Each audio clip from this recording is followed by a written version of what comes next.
Pinaigting ng Police Regional Office 5 ang kanilang operasyon sa buong Riyong Bicol kung saan naaresto ang 100 wanted person at halos 9 milyong pisong halaga ng iligal na droga ang nasamsam sa loob ng isang linggo. Ayon sa ulat ng Police Regional Office 5, isinagawa ang malawakang operasyon mula Oktubre 20 hanggang October 26 na sumasaklaw sa lalawigan ng Bicol. Kabilang sa mga naaresto ang 8 sa provincial level, most wanted person, 14 na municipal level at 78 pang individual na may warrant of arrest. Kasabay nito, 46 drug personalities din ang nadakip. 9 dito ay itinuturing na high-value individuals habang 37 naman ay street-level individuals.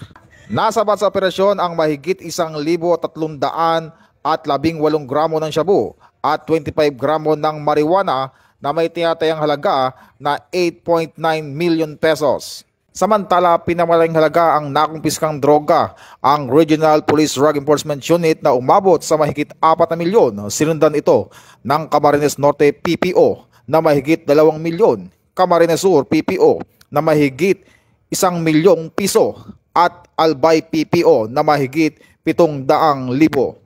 Ayon kay Acting Chief PNP Police Lieutenant General Jose Melencio Nartates Jr., patunay ito ng dedikasyon, integridad at profesionalismo ng kapulisan sa kanilang layunin na mapanatili ang kapayapaan at seguridad ng bawat mamamayan.